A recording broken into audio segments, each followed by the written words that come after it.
പിതാവിൻ്റെയും പുത്രൻ്റെയും പരിശുദ്ധാത്മാവിൻ്റെയും നാമത്തിൽ തനിക്ക് സ്തുതി. ഞായർ പള്ളിക്കൂടത്തിലെ എൻ്റെ കുഞ്ഞു കൂട്ടുകാർക്ക് ക്രിസ്തുവേശുവിൽ സ്നേഹവന്ദനം. പ്രിയപ്പെട്ട കുഞ്ഞുങ്ങളെ, വിശുദ്ധ മത്തായി എഴുതിയ സുവിശേഷം 25-ാം അധ്യായം 40-ാം വാക്യം നാം ആവർത്തിച്ച് ഓർമ്മിപ്പിക്കുന്ന ഒരു വചനമാണ്. അവിടെ പ്രത്യേകമായി രേഖപ്പെടുത്തുകയാണ്, എൻ്റെ ഈ ഏറ്റവും ചെറിയ സഹോദരങ്ങളിൽ ഒരുത്തന് ചെയ്തതെല്ലാം എനിക്ക് ചെയ്തു. എല്ലാം എനിക്ക് ചെയ്തു. എന്തെല്ലാം? എൻ്റെ ഈ ചെറിയവരിൽ ഒരുത്തന് നിങ്ങൾ ചെയ്തതെല്ലാം അതെനിക്ക് ചെയ്തതാണെന്ന് കർത്താവ് എടുത്തു പറയുകയാണ്. ഈ അവസരം, ഈ ഒരു മൂല്യം നമ്മുടെ ഹൃദയത്തിൽ പതിയുന്നതിന് ശക്തമായ ഒരു ചെറുകഥ ലിയോ ടോൾസ്റ്റോയ് എഴുതിയിട്ടുണ്ട്.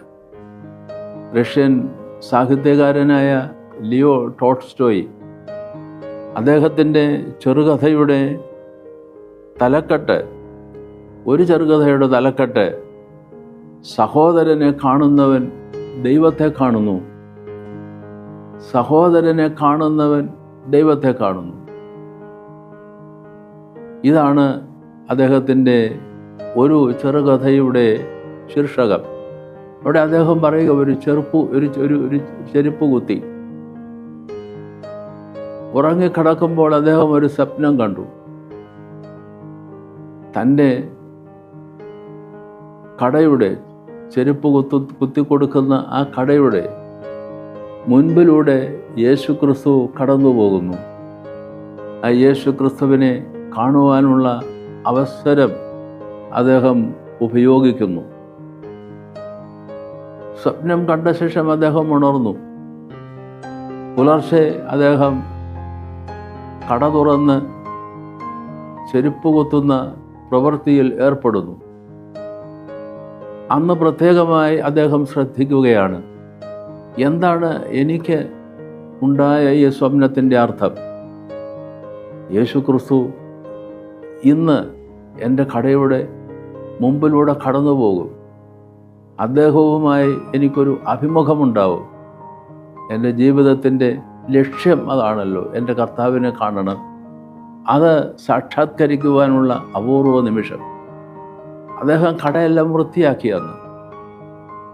യേശുക്രിസ്തു എപ്പോഴാണ് ഈ കടയുടെ മുമ്പിലൂടെ കടന്നു പോവുക? എപ്പോഴെങ്കിലും ആവാം. അതുകൊണ്ട് അദ്ദേഹം യേശുക്രിസ്തുവിനെ തൻ്റെ കടയിലേക്ക് സ്വീകരിച്ച് ആനയിക്കുന്നതിന് ആവശ്യമായ സജ്ജീകരണങ്ങളെല്ലാം ചെയ്തു, വൃത്തിയാക്കി. വിഭവങ്ങളെല്ലാം, അവന് നൽകുവാനുള്ള വിഭവങ്ങളെല്ലാം ഒരുക്കി. അങ്ങനെ ചെരുപ്പ് കുത്തുന്നതോടൊപ്പം, പ്രവൃത്തി ചെയ്യുന്നതോടൊപ്പം കർത്താവിനെ കാണുവാനുള്ള വെമ്പലിൽ അങ്ങനെ നിൽക്കുകയാണ്. അങ്ങനെ മുമ്പോട്ട് പോകുന്ന സന്ദർഭത്തിൽ ഒരു പാവപ്പെട്ട സ്ത്രീ ഒരു കുഞ്ഞിനെ ഒക്കയിൽ വെച്ചുകൊണ്ട്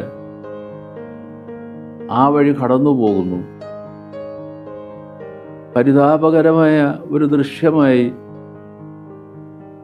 ഈ ചെരുപ്പ് കുത്തിക്ക് തോന്നുകയാണ്. അപ്പോൾ ആ സ്ത്രീയെ വിളിച്ചു,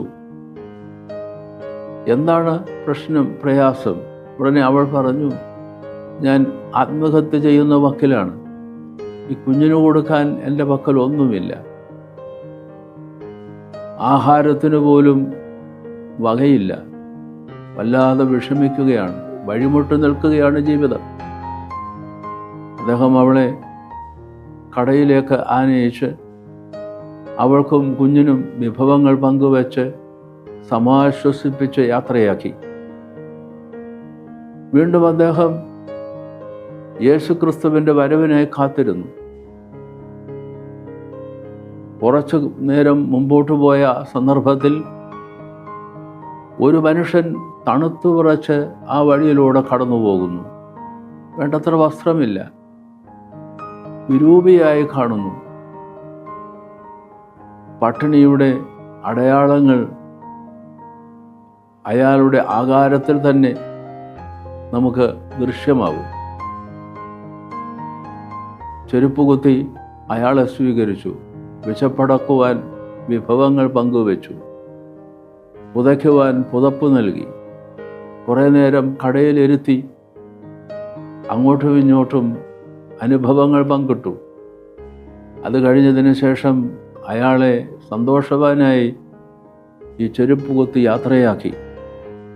അപ്പോൾ വീണ്ടും അദ്ദേഹത്തിൻ്റെ ചിന്തയിലേക്ക് യേശു ക്രിസ്തുവിൻ്റെ വരവ്, അത് കാത്താണല്ലോ അയാൾ ഇരിക്കുന്നത്.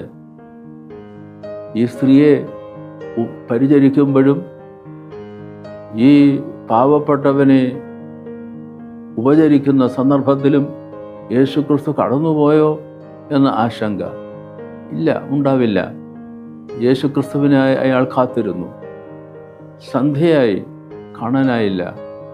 പാതിരാവരെ കാത്തിരുന്നപ്പോൾ അദ്ദേഹത്തിന് ഉറക്കം വരുന്ന മട്ടായി. അതിനു മുമ്പേ വേദപുസ്തകം വായിക്കണം, അത് പതിവാണ്. ദൈവവചനത്തിൽ നിന്ന് കേൾക്കണം. വേദപുസ്തകം തുറന്ന് അദ്ദേഹം വായിക്കുന്നതിനെടുത്ത വേദഭാഗം വിശുദ്ധ മത്തായി എഴുതിയ സുവിശേഷം 25-ാം അധ്യായമാണ്. അത് വായിച്ച് മുമ്പോട്ട് ചെല്ലുമ്പോൾ 40-ാം വാക്യത്തിൽ വരുമ്പോൾ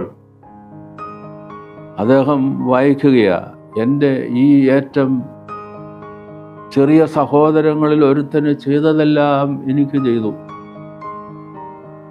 അദ്ദേഹത്തിന് അതൊരു വെളിപ്പെടുത്തൽ പോലെ, ഒരു പുതിയ അർത്ഥതലം ഉണ്ടാകുന്നത് പോലെ.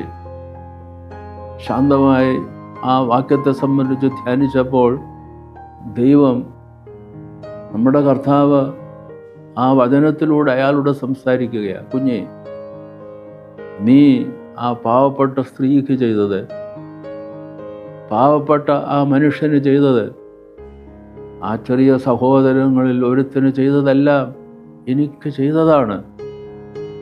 നീ ഉപചരിച്ചത് എന്നെ തന്നെയാണ്, കണ്ടത് എന്നെ തന്നെയാണ്.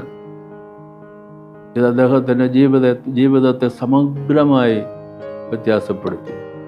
ദൈവത്തെക്കുറിച്ചുള്ള സങ്കല്പം, ദൈവം എങ്ങനെയാണ് നമ്മുടെ ജീവിതത്തിലേക്ക് കടന്നു വരുന്നത് എന്നുള്ള ചിന്ത, ഒരു പുതിയ തലം, അർത്ഥതലം അതിനുണ്ടാവുകയായി.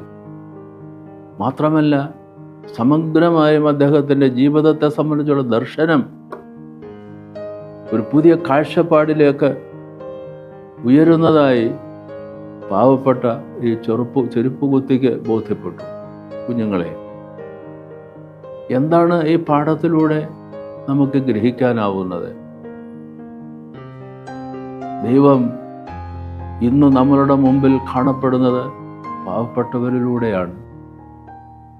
അവരെ സഹായിക്കുന്നതിലൂടെ, അവരെ കണ്ടുമുട്ടുന്നതിലൂടെ,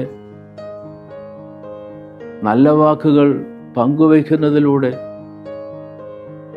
നമ്മളുടെ വിഭവങ്ങൾ അവരുമൊത്ത് ഒന്നിച്ചിരുന്ന് ആസ്വദിക്കുന്നതിലൂടെ നമ്മളുടെ ദൈനംദിന ജീവിതത്തിൽ നമ്മൾ ഏറ്റവും സമൂഹത്തിൽ താഴെത്തട്ടിൽ ചെറിയവരെന്ന് കരുതുന്നവർ, അവരെ നമ്മൾ സ്വന്തം സഹോദരരായി നമ്മൾ ഉപചരിക്കുമ്പോൾ, സ്വീകരിക്കുമ്പോൾ ക്രിസ്തുവിനെയാണ് നാം കാണുന്നതും അവരെയാണ് നമ്മൾ നമ്മളുടെ ജീവിതത്തിലേക്ക് സ്വീകരിക്കുന്നതും. യേശുവിനെ തന്നെയാണ്. ഈ ഒരു തിരിച്ചറിവും അത് നൽകുന്ന അനുഗ്രഹങ്ങളും കുഞ്ഞുങ്ങളെ നിങ്ങളേവരിലും ഉണ്ടാകട്ടെ എപ്പോഴും എന്ന് പ്രാർത്ഥിക്കുന്നു, ദൈവകരങ്ങളിൽ സമർപ്പിക്കുന്നു. ഈ പാഠം സ്വീകരിച്ചുകൊണ്ട് നമ്മളുടെ ജീവിതത്തെ സമ്പൂർണമായി ദൈവകൃപയിലാക്കുവാൻ നമുക്കെല്ലാവർക്കും ശ്രമിക്കാം എന്ന് ആഹ്വാനം ചെയ്യുന്നു.